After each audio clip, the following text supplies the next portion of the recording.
Welcome to New Possibilities. I speak truth to power without fear. So for this video right here, I'm going to respond to some comments that someone left. I did a video about Umar Johnson, Tariq Nasheed, and Cynthia G, talking about the drama between those people. And I received quite a few comments. And I want to take out time right now to respond to one of the comments. The person that I'm responding to obviously is a Tariq Nasheed fan, and this person took exception to the statements that I made in the video. So I'm going to read this person's comment, and then I'm going to provide my response in this video. So this person who goes by the name of Najee House 78 said this. He said, a fake activist. Either the product he produces is constructive or it's not. You all are crazy and hypocritical. You guys talking about King and Malcolm, Dr. Ben, and Henry H. Clark, but these men died broke. Financially, the black community did not support the Kings and Shabazz families after the death of their patriarch. Furthermore, Tariq put up money to bury Dr. Ben. If what he said was true, you guys want everyone else to sacrifice while you sit at home and watch. How old was that content that you guys are talking about? The Mac Lessons show was how many years ago? Using you guys' logic, we should dismiss all of Malcolm X's work because he was a street hood who dated white women. Furthermore, outside of Hidden Colors and his lectures, Tariq Nasheed puts out hours of free content through his podcasts and social media platforms. I'm not trying to cape for him, but you guys are not being balanced in this argument. I want all of you to leave your jobs to fight for black people. Guaranteed you'll all be homeless. I doubt that fighting and speaking on black people's issues will make you a millionaire. Stop. Okay, so let's deal with the first question he raises. You know, he questions the fact that I called Tariq Nasheed a fake activist in the video. And I just want to be perfectly clear. I stand by my comment, and this is why I refer to him as a fake activist. Number one, he's not a mobilizer. He is not an organizer. He has never organized any kind of protest as far as I'm aware of. He has not launched any kind of political campaign. And I'm not talking about merely a campaign for somebody to run for office. I'm talking about a campaign to change laws in this country, to push forward reforms, whether we're talking about reforms in the criminal justice system, the educational system, any kind of system. I'm not aware of this man pushing for any kind of reforms of substance. So on that level, he is not an activist. This man is apolitical. In fact, this man actually launched a campaign urging black people not to vote. That's the very definition of apolitical. You can't be considered an activist when you are encouraging people not to use their political voice through the vote. So on that level, he's a fake activist in the sense that people view him as an activist when he is not an activist. This man has made it perfectly clear that he's not anybody's leader. He's disclaimed leadership many times during many interviews. So to call him a fake activist is not a big deal. It is what it is. It's just the actual truth. I mean, how can somebody be taken seriously as a black nationalist, for instance? This man constantly puts out these documentaries, and talks all this pro-black rhetoric, this rhetoric that would give someone the impression that this man is about black nationalism, that this man is about black pride. But this is the same man who is featured in videos basically drooling over white women in Brazil. This is the same man who talked about how white women essentially are better mothers than black women. This is the same man who, despite all this pro-black rhetoric, has no problem with interracial relationships when it involves black men with white women. When it comes to black women with white men, all of a sudden it's an issue, and he calls them Negro bed wenches. That is not what sincere activism looks like. That is not what a nationalist looks like. That's what a fake activist looks like. That's what a pro-black pretender looks like. So I stand by my comments about him being a fake activist. Now, the next thing you ask about is whether or not what he produces is constructive or not. A documentary about black history is not negative. It is positive. It does help. And those documentaries are important. I will not take away from those documentaries. They reach a lot of people who ordinarily wouldn't have that information. They reach certain areas that wouldn't, for instance, watch a documentary on PBS by Henry Louis Gates, even though such a documentary has way more information in it and is more scholarly and more sound than any of those Hidden Color documentaries. But anyway, people will watch Hidden Colors series. That's more accessible, and a lot of people watch that. So it is beneficial in the sense that people are getting information, even though there's some faulty information in there. But people are getting information, and to the extent that it inspires people to learn more, that's good. But I think that we need to move beyond the point of just watching documentaries and watching things on YouTube, and we need to read more, expand our knowledge through serious study. But so I don't take that away from him. His documentary series is good. I've watched Hidden Colors, so I don't knock that. That is something that's productive.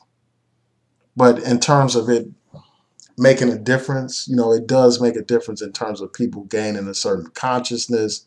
But if that consciousness is not linked to activism and organization and mobilization, it is fruitless. But let's continue on. So you talk about how these great black men died broke and the black community didn't support the families of people like a King or Malcolm X. And I think that that's a valid point, that that the community didn't support them the way they should have. They should have made sure that the King family had everything that they needed. They should have made sure that the Shabazz family, Malcolm's family had everything that they needed. I mean, we should have done that. That's on us. And, the fact that those brothers died broke, being broke there's nothing noble about being broke. I'm not celebrating being broke or anything like that, or dying in that state. But we have to understand that these brothers, unlike a Tariq Nasheed or unlike a Boyce Watkins, these brothers and sisters, they were not in it for the money. They were not in it for the fame. They were in it because they had a sincere love for the people, because they realized how important our struggle was, and they were willing to sacrifice everything for the people. That is the difference between a real activist and these fakers, these race hustlers, these charlatans. That's the difference. Now let's move on. Now you said you guys want everyone else to sacrifice while you sit at home and watch. That's not what I want. I encourage people constantly in my videos to join organizations, to get involved in their community. That's what I encourage people to do. I tell people that, watching these YouTube videos or producing YouTube videos is not real activism. So I don't want anybody to sit at home. I want everybody to use their time and their energy fighting for the improvement and liberation, advancement of the black community. That's what I want. And when it comes to me, every day that I go to work, I'm working for black people. See, I'm not going to a job flipping burgers. I'm not going to a job doing meaningless work. I am an attorney. I'm a civil rights attorney. Every day that I go to work, I'm working to end discrimination in this country. Case by case. That's what I'm doing for my people. My life is for the people. Ever since I was an adult, since my early years at Howard University, I was an activist. involved in the struggle to liberate our people, fighting against police brutality way back then. Anybody who knows my experience in Howard, anybody who knows me from my years at Howard can vouch for that. And after I graduated from Howard, after I got my law degree, I spent the bulk of my legal career fighting for our people, fighting against race discrimination in this country, fighting in areas of voting rights, in areas of public accommodations and criminal justice, in many areas that affect our people. So I'm not one of these people that you're talking about who want to sit around at home while other people sacrifice. Now, you also mentioned the fact that the video that people were talking about with Tariq Nasheed is old. You know, the clip where he's talking about how white women make better mothers. When you boil the argument down to its essence, that's what the man is saying. You know, you're saying, well, that's old. You know, that doesn't reflect how he thinks today. It's not that old. You know, it'd be different if it was 100, I mean, not 100 years old, but 10 years old or something like that. And it would be different if this man didn't continue to promote that kind of attitude. You know, for instance, he did a video, you know, an interview on Jesse Lee Peterson's show where he was talking about how despite all this pro-black rhetoric, he has no problem with interracial relationships. You know, this man is in videos, you know, where he's in Brazil, basically drooling over some white women. So this is nothing new. I mean, the fact that, you know, that this video was from a few years ago, that doesn't change the fact that this man really hasn't changed much. You know, you mentioned that Mac Lessons was years ago, but the man still has a program called ISM. You know, he still perpetuates a lot of that player pimp type of mentality and pimp logic. He still profits off of those Mac Lessons. So, you know, this isn't a situation where this man has made a complete turnaround like a Malcolm X, like Malcolm X gave up drugs, gave up pimping, gave up the criminal lifestyle, cleaned himself up and got righteous and right and exact. This is not the same situation. And, you know, this whole Mac Lessons thing, you know, brings me back to this point about being a fake activist. This man is not motivated by a genuine desire to liberate his people. This man is motivated by a desire to make money. You know, he's done every single hustle he can to make money. He started off as a fake gangster rapper. That didn't pan out. You know, he played the role of a fake pimp. And he made money off of that. He made money selling these books where he's on, you know, glamorizing the pimp lifestyle, where he's featured with all these white women and stuff like that. And this man actually did a documentary where he was basically cooning, pretending to be a pimp, cooning for Michael Moore. That's what he was doing. So this man is about money. So after he did the pimp, you know, Mac Lessons thing, he moved on to this pro-black hustle, you know, because he saw that there was money in it. And it's just that plain and simple. You have to judge people by their track record. And there hasn't been much change from the Mac Lessons Tariq Nasheed to this modern day fake pro-black Tariq Nasheed. All right, so let's continue on with this.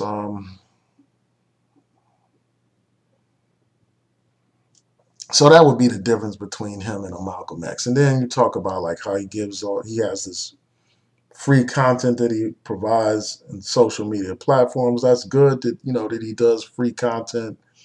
You know, that's better than some people, because some people, because of YouTube's demonetization, some people have shown their true colors.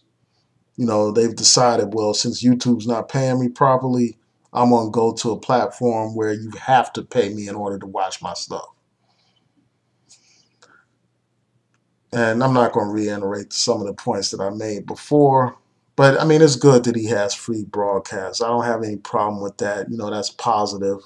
And And again, you bring this point about like people leaving their jobs and fighting for black people. You guarantee they'll be homeless. Again, you know, I fight for my people, but yet I'm still able to earn a decent living, doing so using the law to bring about change in our community. And people can continue to have their job and still be involved in the struggle, still volunteer for organizations, whether we're talking about civil rights organizations or grassroots organizations. We can still get involved in our communities. So, so that's pretty much it. And then you close out with this whole thing about how people um, fight and speak on black issues. They won't become a millionaire. And for the most part, that's true. You know, there are some exceptions, like you're seeing. I don't know if Tariq Nasheed is a millionaire, but he's profiting off of, you know, this pro-black thing, just like your boy Boyce Watkins is. Um, but people who are sincere, and again, like before I go any further, let me make it perfectly clear. I don't have any problem with people making money, but when that's your sole motivation, that's when I have a problem. And, you know, people who are truly about the struggle and truly love the people, they're not in it for the money. You know, those people who were involved in the civil rights movement, the people who were on that bridge in Selma fighting for voting rights, they were not on that bridge so that they could get some money. They were not on that bridge so they can be seen by the cameras and get fame. They were in it because they were fighting for the people. They had an undying love for the people and an undying love for freedom. That's why they were in it. Unlike these fakers today, unlike these race hustlers, these pimps, those brothers and sisters were sincere. Just like the Panthers were sincere. When they faced the police, gun to gun, bullet to bullet, they didn't talk about fighting white supremacy and police brutality. They actually did it. They put everything on the line for the people because they had love for the people. They weren't motivated by money. See, people who are motivated primarily by money, they can be bought and sold. They will sell out the people in a minute. So, you know, those are my thoughts. Tell me what y'all think. Please rate, comment, and subscribe. Also, I want to let you all know that I'm going to do a video continuing my discussion about Boyce Watkins versus Yvette Carnell. Boyce Watkins has issued some lame defenses of this whole Charles Wu controversy, and I plan to do a video just responding to him. I'm not going to watch all his responses because this guy has done like 3 different responses as far as I know, and all of them are over an hour, and you know, he rambles too much, so I'm not going to watch all that stuff. But I will respond to one of them. I'm watching that, so y'all look out for that. So please rate, comment, and subscribe. Peace.